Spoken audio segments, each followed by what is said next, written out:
Hello everybody, welcome back to Astrology and Beyond. I am Tatiana, also broadcasting for ANN Archetypal News Network. Today I'm going to bring you the astro weather for the second half of April, but most importantly, this new moon in Aries coming up April 17th. Because this new moon in Aries, unlike other new moons, it's a really rare configuration of a lot of planets in Aries. This is like a supercharged Aries time, and this could mean many things for many people, especially this very big initiatory energy that's pushing us forward while at the same time creating certain roadblocks and challenges, and it's a lot to cover. And you out there are probably having all kinds of changes in your life as well, depending on who you are, because the energy doesn't affect everybody the same way. However, when we have this big concentration of planets called stelliums, in case you don't know what a stellium is, it's a big concentration of planets in a very small part of a sign. And when this happens, we tend to have a lot of imbalance in that energy, and that is going to affect everybody to a certain degree. So because this is so important to talk about, I'm gonna get into it, and please feel free to like and subscribe to this channel, and please feel free also to look in the description box below if you need some guidance right now during very intense times of change, of crisis. The world seems to be going crazy, and you need a little bit of guidance. Hit me up. I do all kinds of readings, whether it is a birth chart if you're new to astrology and want to know a little bit more about your own blueprint and why you're here on this planet, as well as solar return readings if it's your birthday coming up and you want to know how your year is going to unfold and what the themes are. Also relationship readings if you're in a relationship and want to understand more of your dynamics, as well as group dynamics reading. I'm opening that as an offering that is really cool, because in my own environment with co-workers at work or with people in our community, it's really important to kind of know a little bit how we all function and our dynamics to hopefully have much better relationships and growth. So check all that out, is below in the description if you are interested in that. Well, with no further ado, let's get into our astro weather. This is intense, people, and I spent a lot of time working on this one because I am also starting to try out my visual astrology for where is this working? Share. Why is this not working? Share. Okay, it is working. So I began this whole program of visual astrology that I have been working with. It's archetypal visual astrology for you all to understand more with pictures, with images that tell stories. So I would love to hear from you how these images land for you and how this can help you understand astrology better. I would love to know, because I'm developing something a little bit big and some surprises to come. So anyway, with no further ado, new moon in Aries, the rare stellium, and here we are. Let's begin. As you can see here, let's start with the chart. What is all this? Oh my God. Neptune, Mercury, Mars, Saturn, all concentrated in this part of the stellium. And then Chiron and the new moon in this part of the stellium. So it's almost like two separate stelliums, but as a whole, this is rare as rare gets. And what's very interesting, this is just in an in conjunct. Part of this stellium is just in conjunct the south node. And the only thing we have going on, aside the conjunction with Venus and Uranus, is this sextile of Pluto. So there's something about this story. This story is telling us that Pluto, the driver of the evolutionary forces, unearthing, wanting to compose to life to its best of its ability, is kind of fueling this chaos. To a certain degree, the pain, the suffering, the crisis, the death of whatever needs to die, it's almost like needed. So this is why chaos might feel scary, and there could be frustrations, there could be all manner of non-understanding of these impulses, maybe impulses to act, to go, to move forward, and at the same time fear, doubt, and crises, and all manner of intense fire energy. So let's start with the fire that Aries represents. So Aries, fire sign, represents the first initiation spark, right? This is what we're looking at, the spark of something that has been brewing, that wants to go, that wants to emerge, that wants to move forward. But at the same time, we have a lot of things. We have the field of all that is, the inspiration of the divine, and Neptune, with how we speak, how we communicate, and how we articulate those inspirations in real life, with the action, Mars, the will to make things happen that are aligned with our higher intentions. But at the same time with Saturn saying, wait a minute, let's this is like, I'm ruining a little bit your party here. Like, how are you going to build this to be sustainable? And then we have Chiron saying again and again, conjunct this new moon, are you going to be brave enough to go beyond your greatest fears, not only the fears, your greatest pain, to have the courage to finally go for this? Right? So this is a lot of what's happening. So let's look at this in detail. Because, well, this new moon, what happened to this? The core themes of this new moon is acting forward. This is the Mars. While clarity is still forming, because Neptune's still blurring the path. So the movement happens without visibility. We just have to move forward. If you've seen this image, this is the absolute archetype of Aries, the one that moves solo in a journey, just going. The courageous warrior, the courageous one that just goes. Fire, aim, go.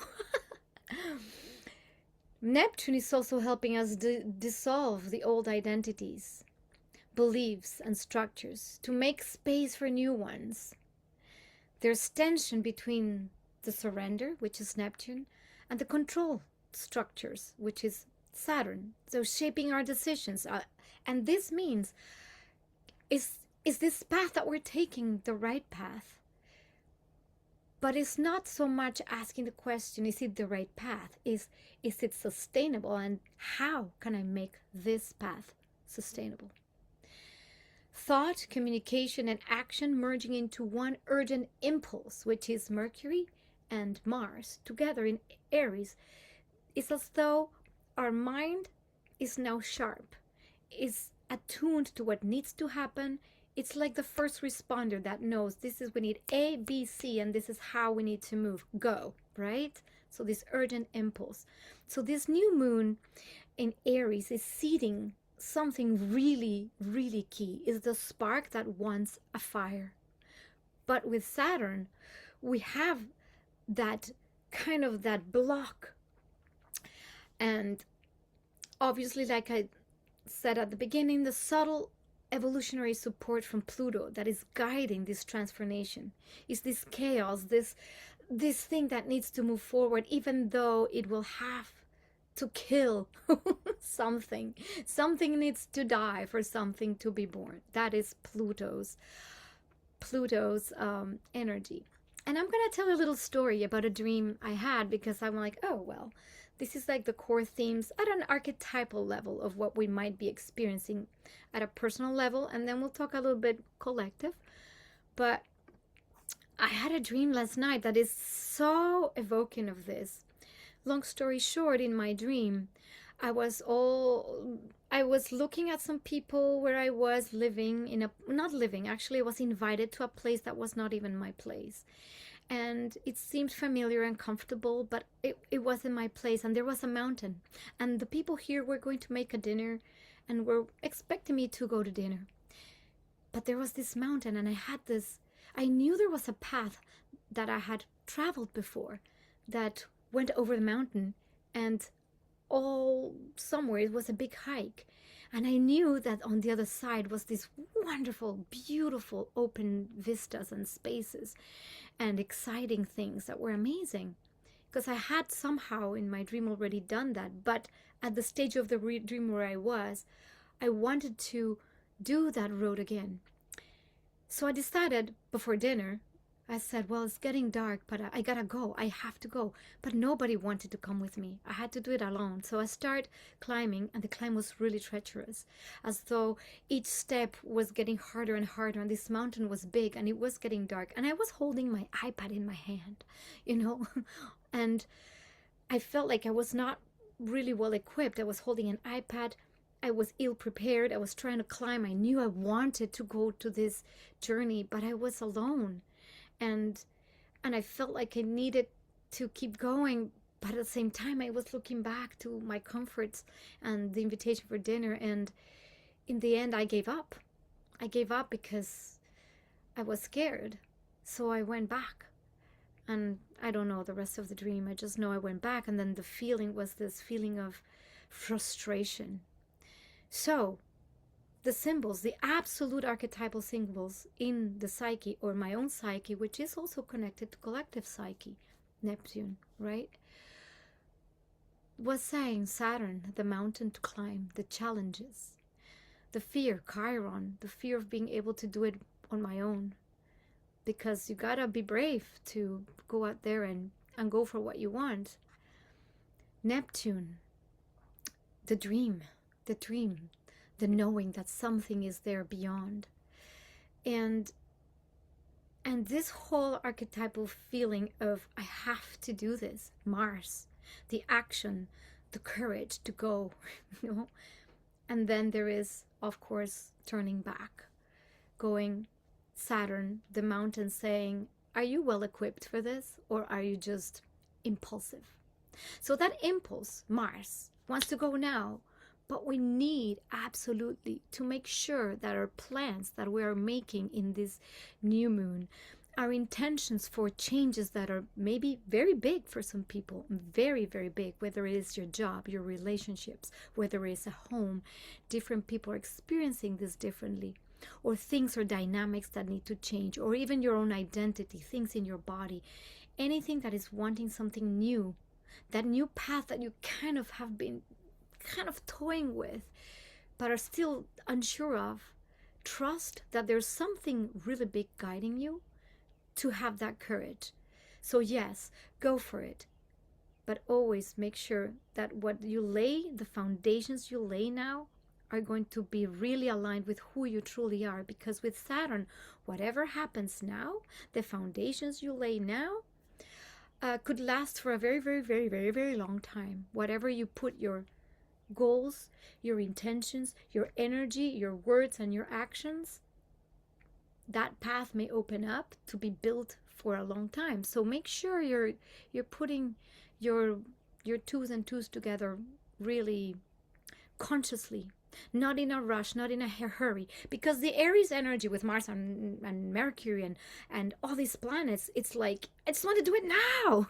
I gotta go, But it's like me going to that mountain ill-equipped by myself, and we're not supposed to be doing this alone. Pluto in Aquarius is asking, where's your tribe? Find the people, the networks that will support those journeys, that are individual in essence, but that cannot be just completely separate. It could feel like that. A lot of us might be feeling like, oh my God, I just want to go on my own and be myself, but we can't do this on our own. So start aligning and observing. Allow the dream, Neptune, to keep fueling that deeper knowing.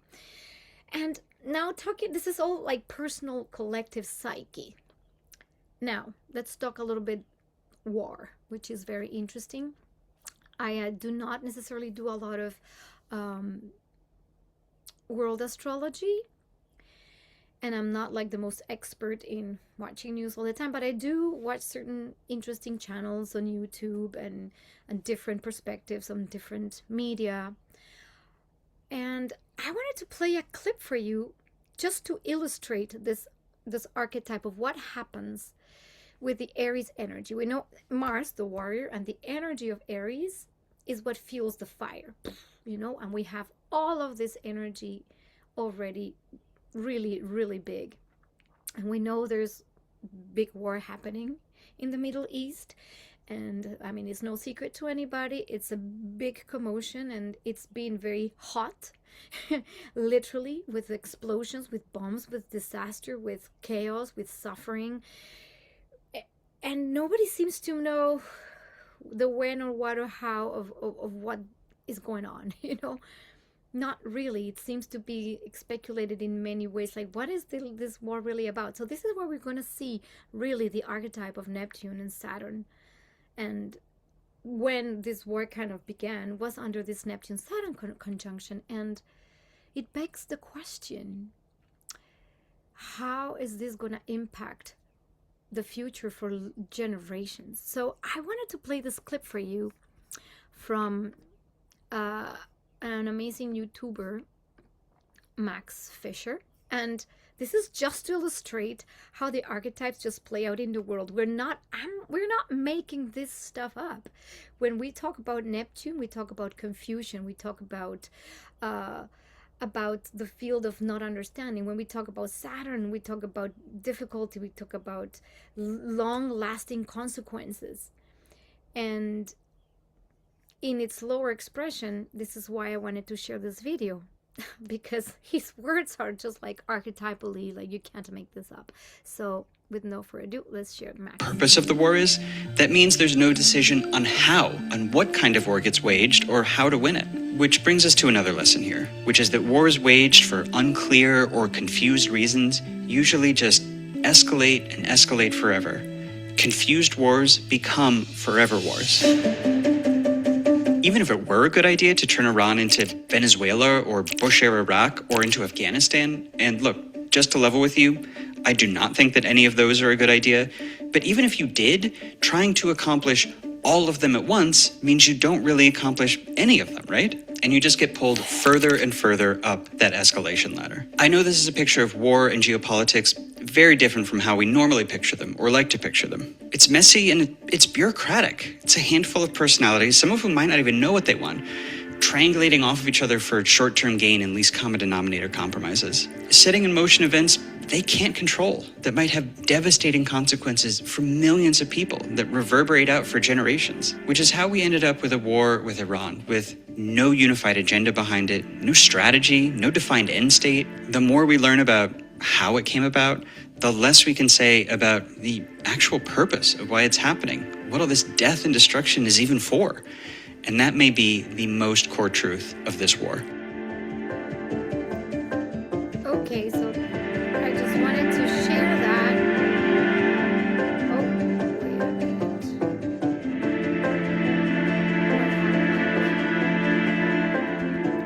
I don't know why I can't come back to my... Okay, there it is. Sorry about that. So where were we? Yeah, so the reason I wanted to share that clip is to show how the archetypes can play out in real life, in real time. These are like, we can't make this stuff up. And what we can do is look at how we can influence the archetypal field by understanding the light and the shadow of these energies. So because we have such amount of energy in Aries right now, there could be the the pulse to act rashly, impulsively, to create more, to fuel fire that doesn't need to be fueled for destruction. So here we are with our archetypes that we were talking about. So the Neptune, this is our Neptune field. And I'm going to talk about how we take these energies, these archetypal energies, and turn them into the best possible scenario consciously as individuals, part of our collective field. So in our light expression, Neptune is the one that really is connected to all. Is the porous, the boundaryless character. And I portray these as characters as though they were people, right? But this is how I'm portraying the archetypes. And these all are playing out right now.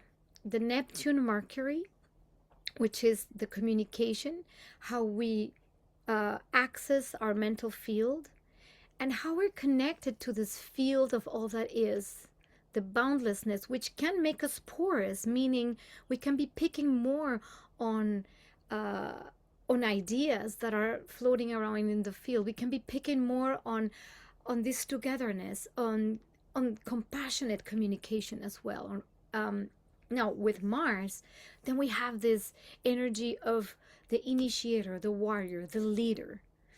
And with Saturn, we have the energy of the builder of long-lasting structures. You see, Saturn, even though it could be serious, Saturn just wants us to make sure we're doing our due diligence. So this in its best expression, these are our four characters in conversation right now, all together at the table.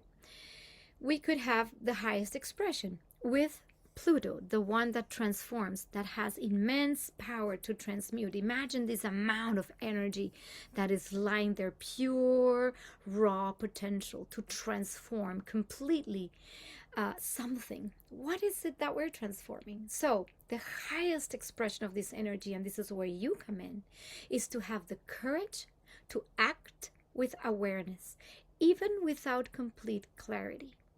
So awareness means tuning in. 2, intuitive intelligence guiding decisions. Grounded truth, decisions grounded through discernment. And this is where Saturn can help us.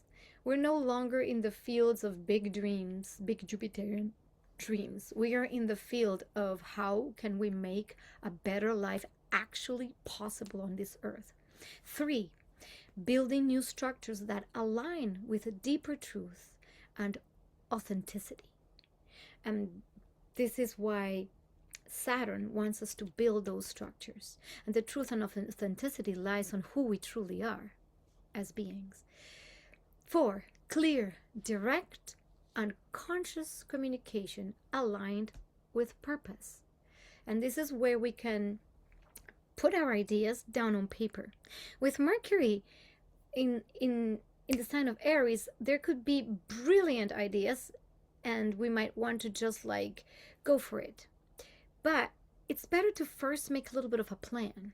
And that's why it's interesting, because this in conjunct to the Virgo South Node is saying you gotta trust that there's something bigger.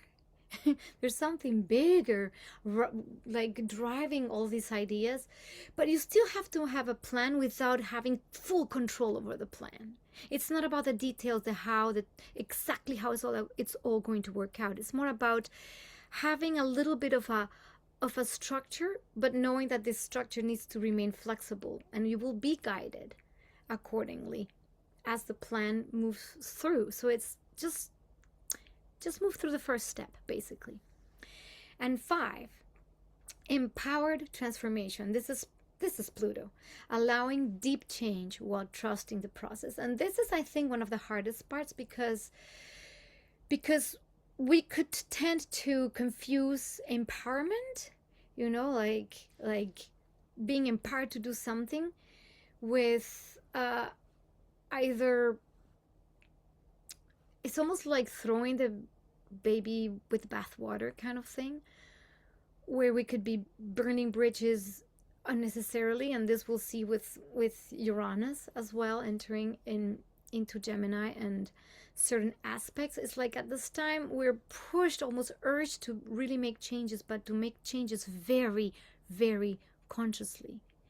And that's kind of the highest expression. Now, the lower expression, and this is where most of the world, unfortunately, is kind of doing that. I mean, I don't know most of the world, that's whatever. This is the lowest expression. So the same archetypes play out. But this is when the lower expression of the energy, which is Neptune. Neptune can get very confused, unclear. It's not elevated. It can be enmeshed.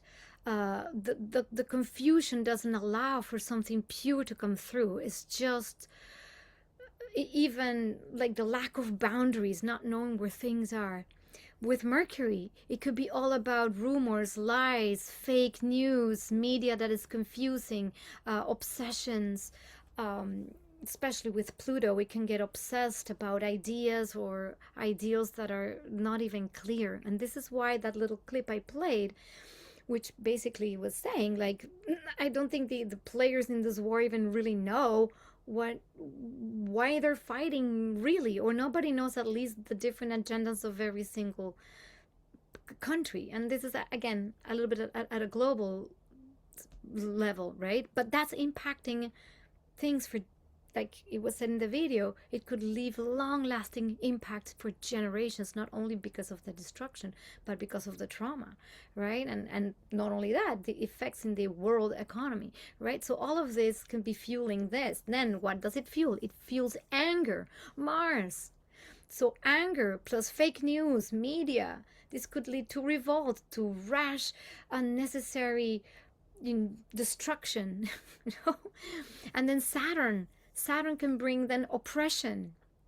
Instead of bringing more freedom, bringing more a sound structure, it can just bring enormous amount of frustration, because the feeling of oppression is a deep frustrated energy that is contained inside with a lot of anger.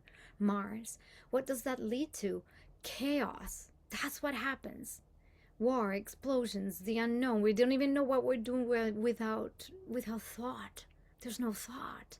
And then what happens? We believe whatever's out there and get more angry, more frustrated, and more reactive. Sure, this can play out. These are our archetypes also talking to each other in the stellium. Why? Because when we have a conjunction of planets, the energy can really express either way. It's a conjunction. It's just the way the planets talk to each other. So, in our shadow expression, impulsive or reactive action driven by confusion, frustration, or misperception. There you have it. 2. Mental fog, projection, or believing distorted narratives, inner or outer. So this is where it's very important to have grounded perspectives on everything. So if you are watching the news or anything of the likes, make sure to see different perspectives. Take a little step back before reacting. If you see something that is extremely upsetting in your case, take deep breaths. Look at the information before reacting to reply or respond to someone with anger. You know, take a step back. Maybe write that email, very angry note, and set it aside and say, whew, I'm just letting this sit. Don't send it. This can burn bridges. This can destroy lives. And this can have enormous consequences. Whatever you say or do at this time can have very long-lasting consequences. So make sure it's something you're doing with a lot of awareness. Paralysis or over control due to fear of uncertainty or need for certainty. And this definitely can be when the mind gets so obsessed with something, is out of fear. So it might want to control all possible outcomes of something and create enormous amounts of anxiety. And I'm going to stop here for a little bit and tell you, for whatever reason, I am very attuned to the collective field. And the amount of anxiety I've been feeling in my own being and stress related to uncertainty about my home, my life, the war, whether or not there's going to be,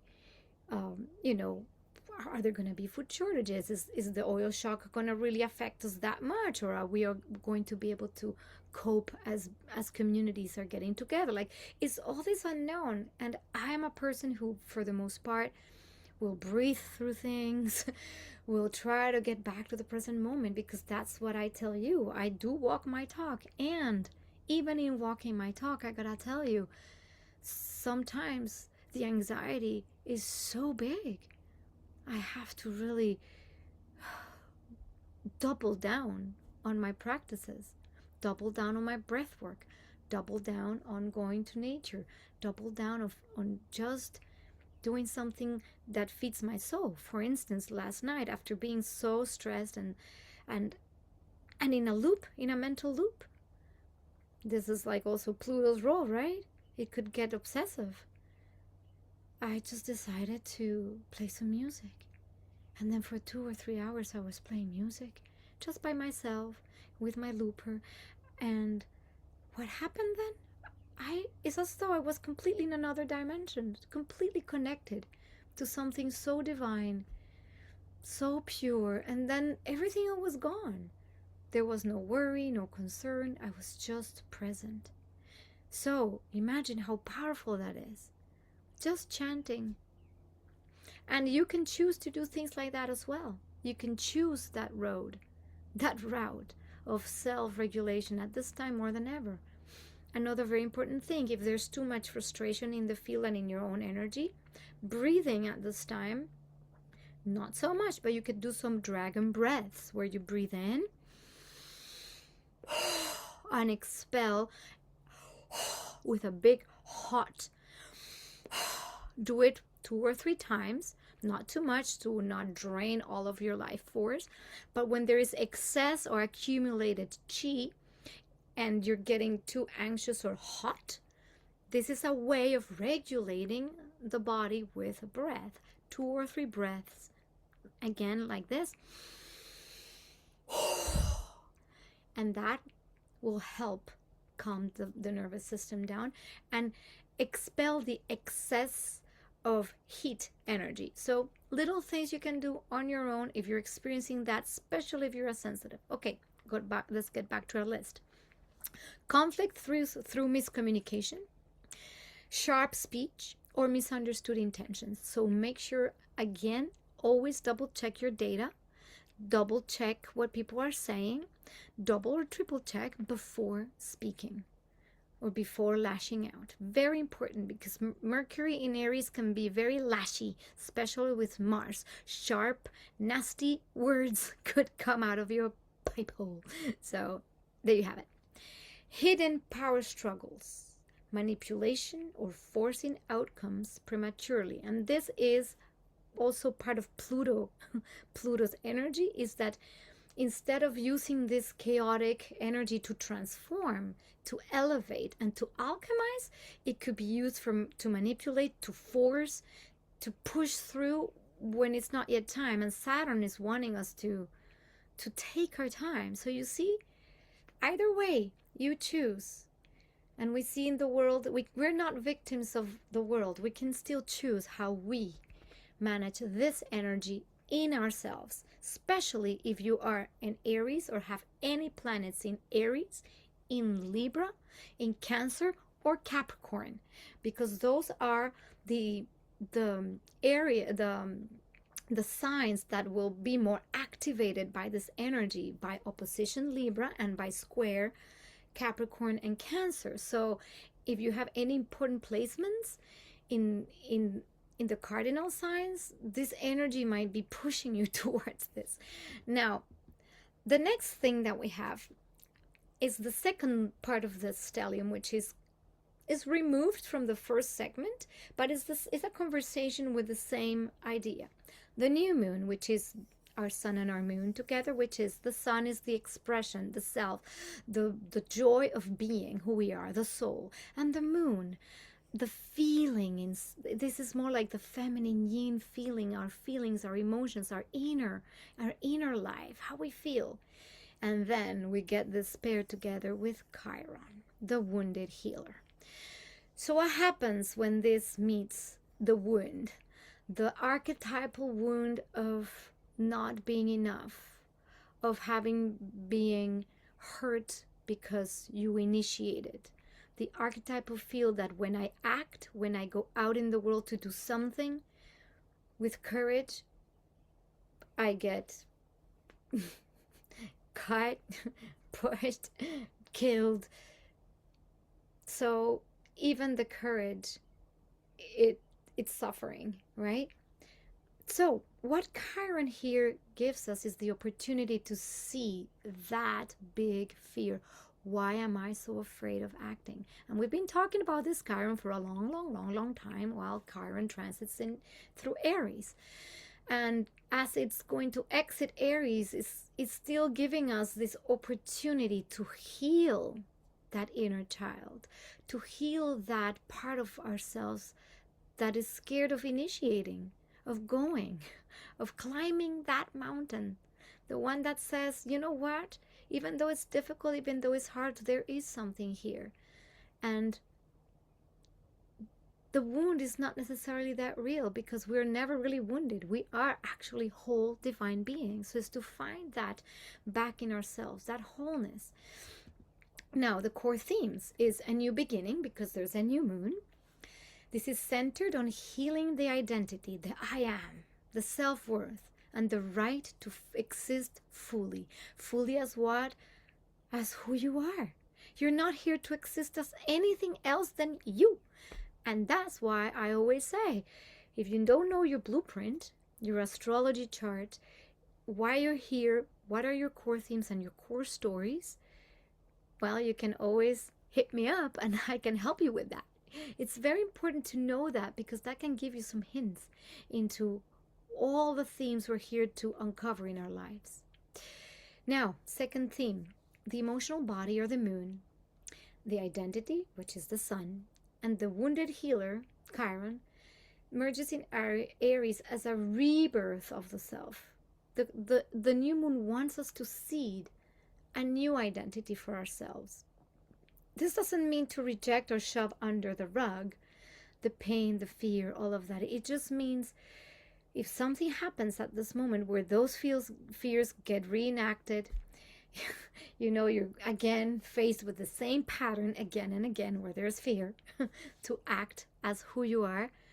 Ask yourself, is this real? Where does this come from? And allow yourself to be reborn from a different perspective. Now, there's a deep confrontation with those wounds around self-assertion, visibility, independence, and courage. These are the four very important things. I'm going to say again: self-assertion, visibility, independence, and courage.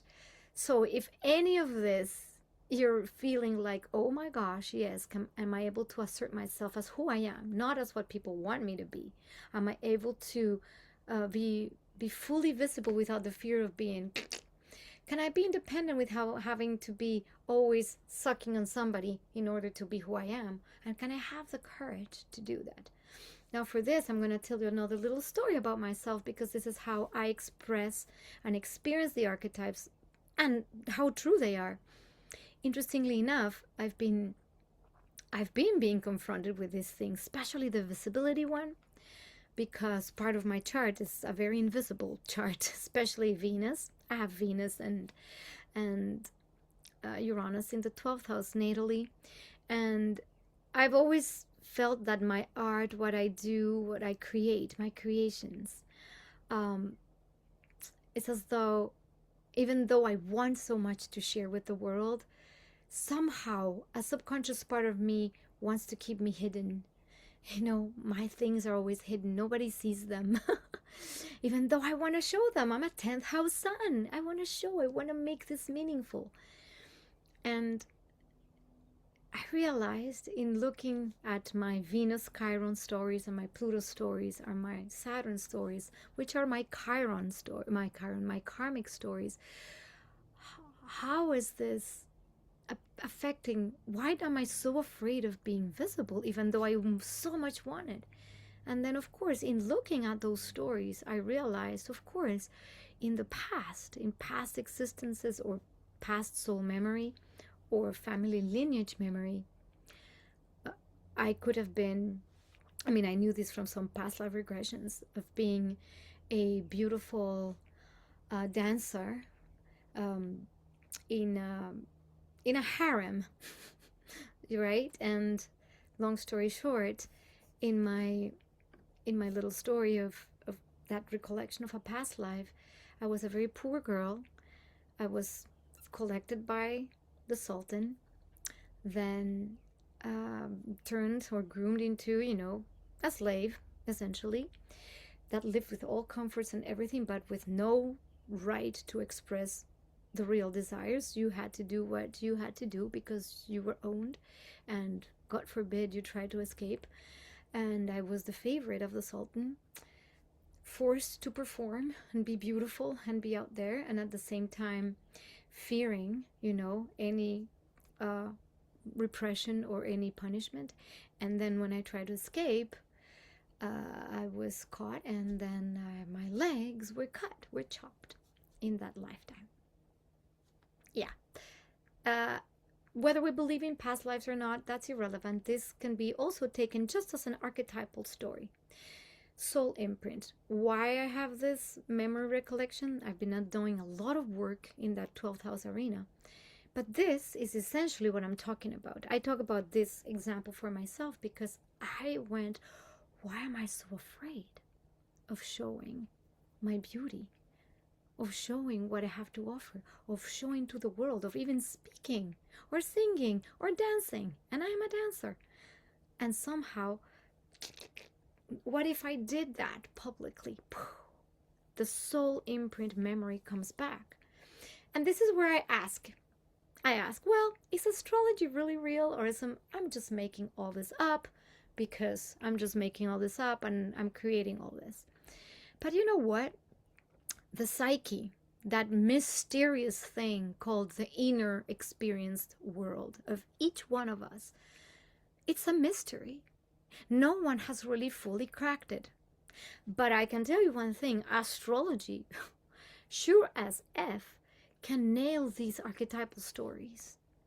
Even though they might be real, not real. Did they happen in the past or an alternate parallel lifetime? Or it doesn't matter. Is it a memory from some ancestors? That's irrelevant. But the reality is that when those fears come up, they are very real. They're not like, oh, I'm just going to do this. No, they're paralyzing fears. So the reason I told you this story is because when you find also what is it at this time that you might be fearing, engaging in with your whole being, this is that Chiron question. And again, not everybody is going to be hit with this question. But maybe if you have things in Aries, I'm an Aries moon, planets or points or angles that are important, you might be asking this question for yourself. And looking at those stories, those Chiron, Saturn, Pluto stories, can shed some light of why you might have a wonderful life and not even a very visible trauma in this life, and then suddenly have those things. So I just urge you to maybe dig a little deep into those stories, and work with this, because this is what heals. When we integrate this becomes healing. So for the next part of the story, like, how am I healing this? Because of course I can tell you, oh, okay, I'm wounded, I have all these things in my being, but in reality it's like, well, how is this integrating? When I had those deep awarenesses, I went and back into my chart to deeply understand those lifetimes, those connections of those karmic stories. I had this like, whatever these memories are, I can actually release them because they're no longer active. I am aware that that was then and this is now, and now I am safe. Now I am free. Now I'm here right now, surrounded by love, by community, by lovely friends, in a beautiful home with my beautiful cat Neptune, a beloved. Why are these fears coming back in my field?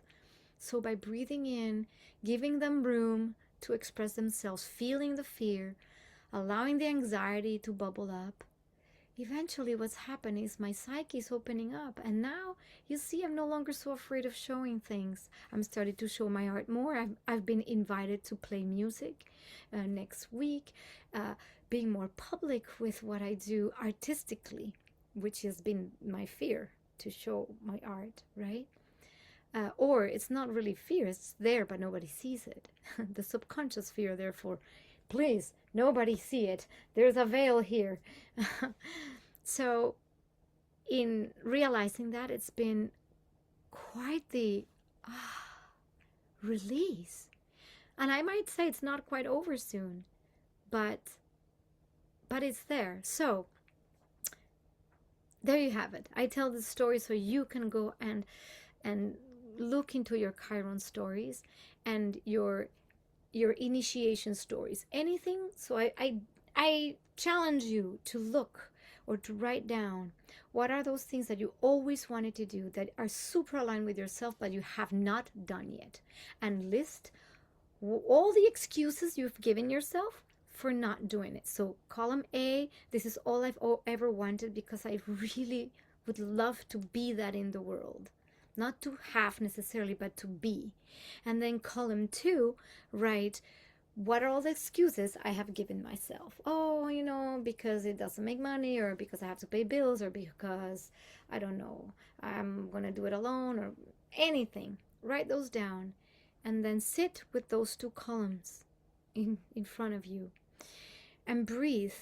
And really focus on the energy of how that would feel if you actually had or become or were already that other version of yourself.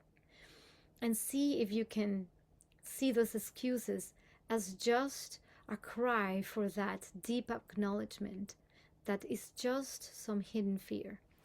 And there might be much more to dig deep, but you know what? This is why we do this type of astrology. This is why I do archetypal and evolutionary and holistic astrology, to drive some kind of transformation. Otherwise, what's the point?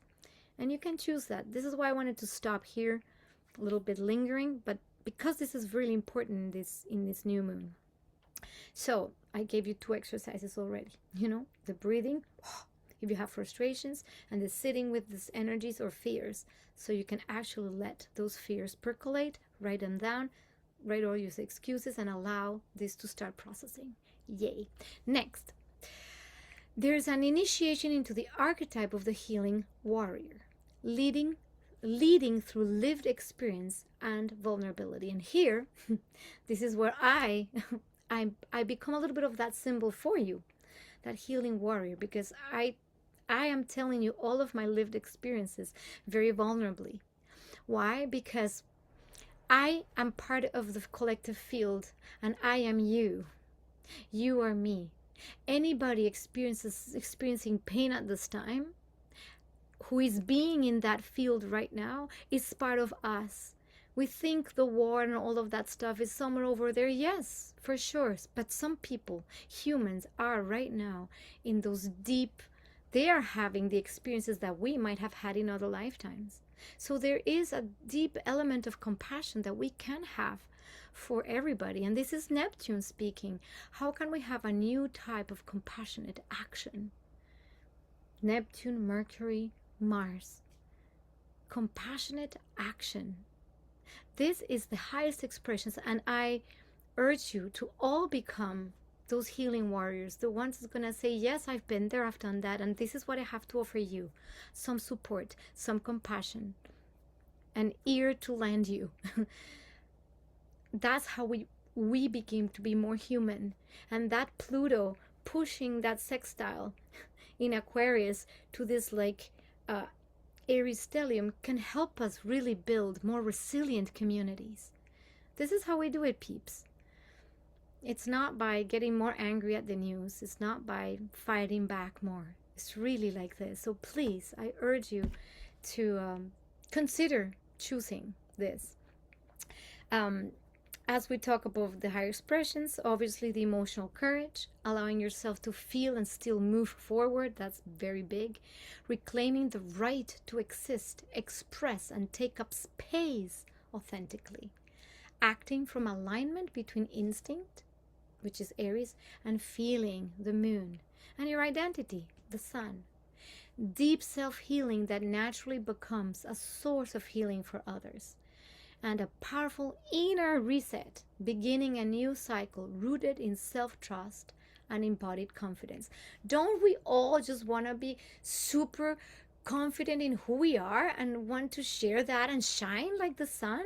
You know, here, the sun in the world, this is the highest expression. Now, let's look at the shadow expression, because the sun and the moon with that same Chiron could give us a little bit of this, you know, the fear, the isolation, needing to create personas or masks or inauthentic ego personas in order to survive, that could be even completely disconnected from truth.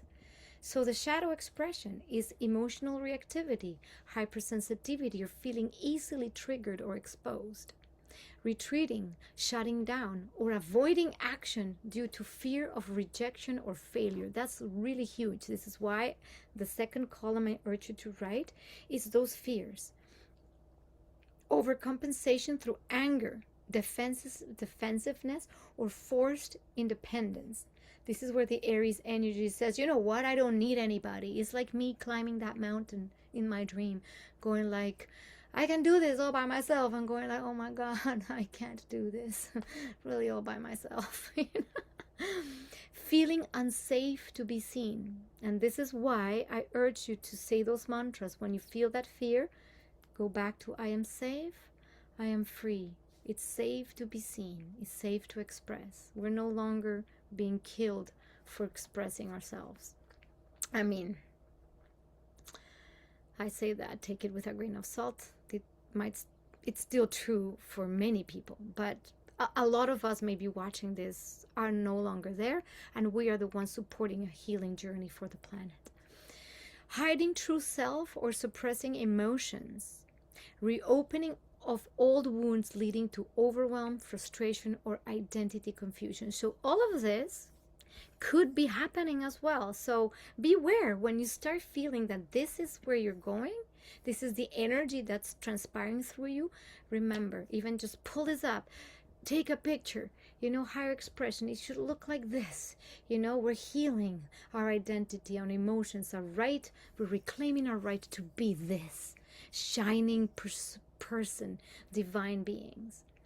Or do we become this, you know, disconnected, hidden, egoic, scared, retreated, right? Think about that. So with that being said, I'm going to touch on a little bit on the aftermath of this energy, which is basically just talking about the sun squaring Pluto and the conjunction of Venus and Uranus towards in April 24th. We're talking about this new moon seeding all of this. This energy is very active. But now we're going to have this, and this is where things can get a little bit tricky if we're not grounded, right? The sun would have moved into Taurus, so at least that leaves that Aries energy. But an unhealed sun or identity can bring, again, the same idea, but this time Pluto, it's a little bit more of the destroyer. It's no longer the alchemist, it's literally the destroyer. So Sun and Pluto can be forceful, forced ego. The force is the masked self that needs recognition or validation or superiority above anything, you know. It's that kind of character that can be very imposing, you know, and dominant. So just look in yourself if there's anything around that could come up for you, and we'll look a little bit about the that edginess. Sorry about this. And then Uranus, Venus, and Pluto together, this archetype, obviously, because as we can see, we have Uranus and Venus here that are slightly trining this Pluto. So this is good news, because as much as the sun is squaring Pluto, as we can see, the Venus-Uranus will be trining that same Pluto. So there is some grace in this process, right?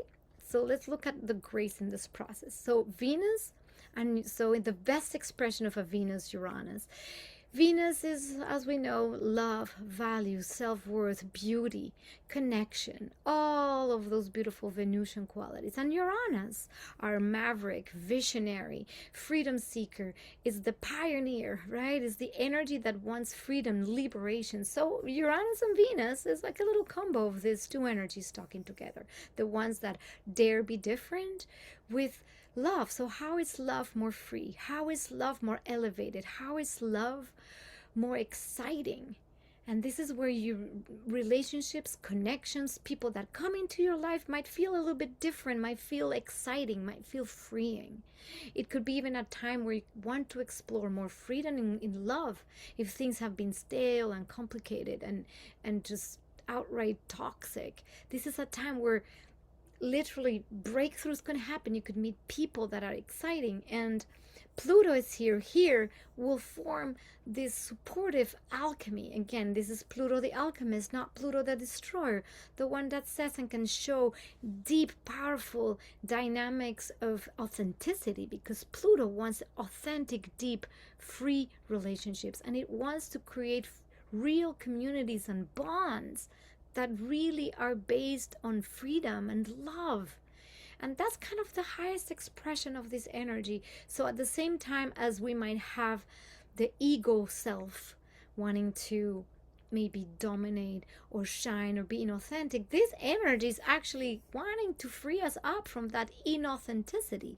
So you might actually have the contrast between what feels authentic from what feels deeply inauthentic, and you might have these experiences coming up in your life where there's situations that really feel they're not really aligned, either because you feel the need to not be who you are but to be in a dominant, forceful position, or because you attract people that are like that in your life and situations that will put you in those tricky spots where very dominant personas or oppressive energies can come into your life, or outright brutal, And again, this plays out in the wars in the world, but in our daily lives, this is how it could show up. So we want the alchemist, Pluto, to be playing that role. So this three in conversation means that any connections at this time that do not support your authenticity and your freedom will probably be alchemized and be turned into a beautiful phoenix, or otherwise things that are no longer sustainable in your authentic self that provide true freedom will be composted, alchemized, turned into fire and ashes, only to birth new relationships, new connections that are more supportive of a more truthful journey. But that only you can decide on that. But the energy around us will show us. And this is a time where we can truly take that step. Now, the caution, as anything Uranus, is really not to throw the baby with the bathwater, because when Uranus comes so energetically in contact with that Venus, it could just literally break things, because it wants to free you up to create more aligned relationships. But it's important not to burn the bridges, because with so much Aries energy and anger, or there could be nasty, breakups. But because it's in a trine to Pluto, I think there's a lot of support in why some things need to go, why some dynamics are toxic, why some things have run their course. And this is what's going to be supported. So I'm not going to go just yet into the end of the month, because, as much as this is about the second half of the month, I'm going to talk about Uranus entering Gemini on April 27th at the end of this month in a separate video, because it's a big topic. It's huge. It's not small. We already had Uranus moving to Gemini. So it touched on that a little bit, but then it made its retrograde back into Taurus. And now, as it does its last pass at the 29th degree of Taurus, This is where we can see the other aspects of the last pass of Uranus. The last time it's going to be here. It won't be here again until like 84 more years. So, hello, this is it.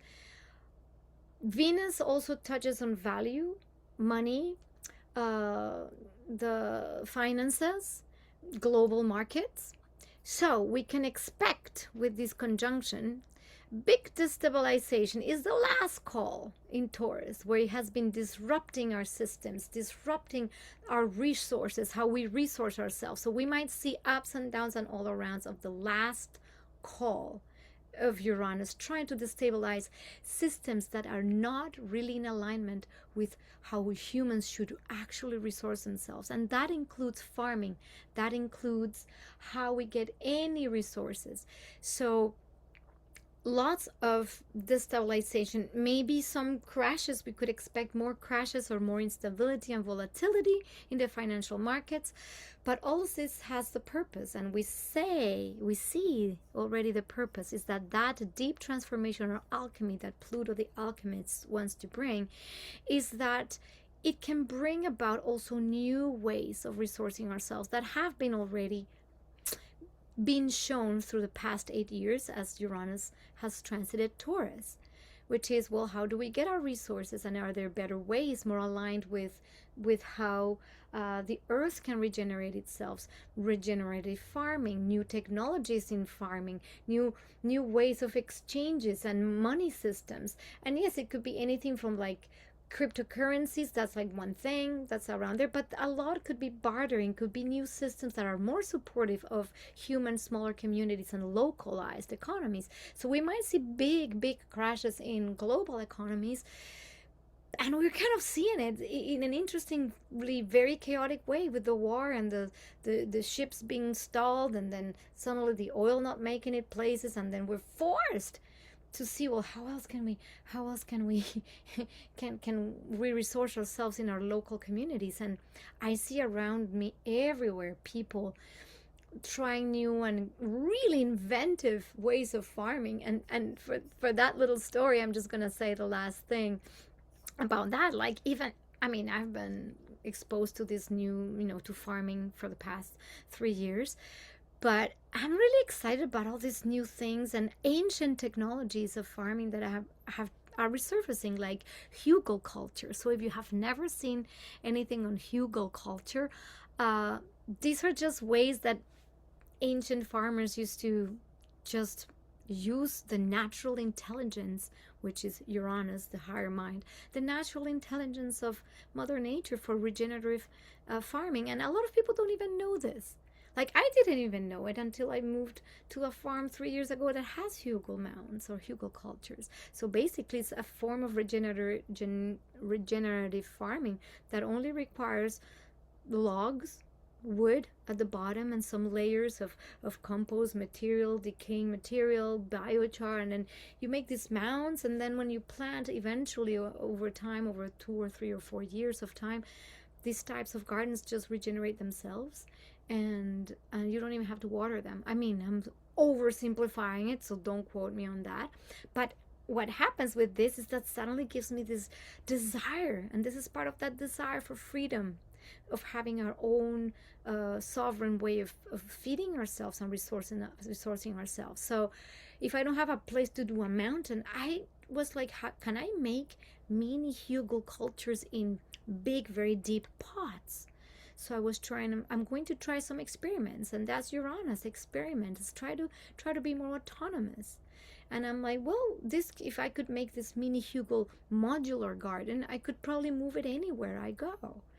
And researching perennial plants that could actually resurface every year. So these are my examples. And instead of panicking about, oh my God, how are we gonna ever eat again? I'm too dependent on a system. It's like, well, how about we begin to look around us and see how we can begin to explore these new things, and even grow, sprouts, or different ways of doing things. And oh my gosh, since I've been in a farm, I'm like, there's so much a lot of people don't even know about how food is even made.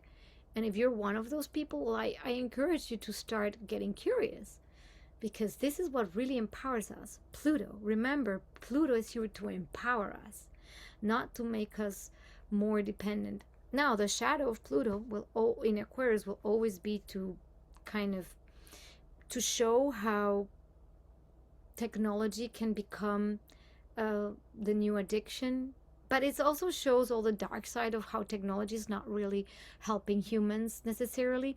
So either way is empowering ourselves and to use systems or technologies, but these are ancient technologies, you see, and this is why I mentioned this. It's not to, make a case on this is what we need to do, but that's just me being curious and sharing my own experience with you and trying it out. Not out of fear, because fear will not get us anywhere. Out of true curiosity, breaking free, Uranus, breaking free from systems that kind of want us to believe that we're slaves and that the only way to exist is by obeying certain, powerful structures or tech, big tech, stuff like that. And we're seeing it all with Pluto in Aquarius. We're seeing how basically data centers are even replacing a lot of